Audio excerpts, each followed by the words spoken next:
C'est une négociation commerciale colossale depuis 2 ans entre les États-Unis et l'Europe, le traité transatlantique ou TAFTA. Au cœur des négociations, les normes entre les deux continents. Aujourd'hui, des fuites sur le texte fournissent de nouveaux arguments à ses détracteurs, dévoilés de façon spectaculaire par Greenpeace. Pascal Verdeau, Tahar Nasri. Ils veulent porter le coup de grâce au futur traité transatlantique.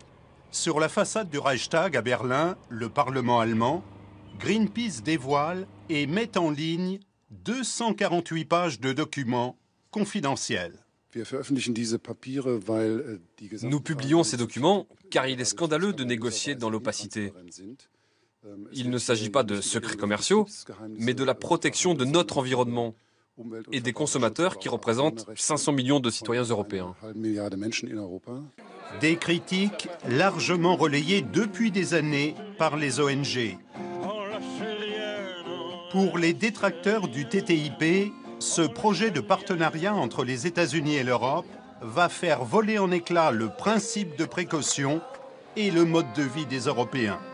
Ça va renforcer les normes, mais peut-être en faveur des États-Unis, vu qu'ils essaient de faire un consensus. Donc garder les normes européennes, à mon avis, ça ne va pas se faire. Ils vont faire un consensus, ils vont créer des autres normes. On ne va pas pouvoir décider. Donc voilà, renforcer les normes, non. Pas en notre faveur, en tout cas. Je suis en poulet parce que, figurez-vous, madame, qu'un agent néfaste veut me chlorer. Il veut me chlorer. Et c'est ce qui nous attend dans les prochaines années, les prochains mois. Même si ce projet passe, on va manger du poulet aux OGM, du poulet chloré, etc. La négociation n'est pas encore terminée, rétorque la Commission européenne. Pas question donc de céder sur le fond. Tout ce qui est interdit dans l'Union européenne, à ce jour-là, par exemple le poulet au chlore, les OGM, etc., rien ne va changer avec ces négociations. Ça sont nos lignes rouges. Des lignes rouges face à un adversaire bien plus fort qui pour le moment ne veut pas ouvrir ses marchés publics aux entreprises européennes. Et bref, le combat du pot de terre face au pot de fer américain.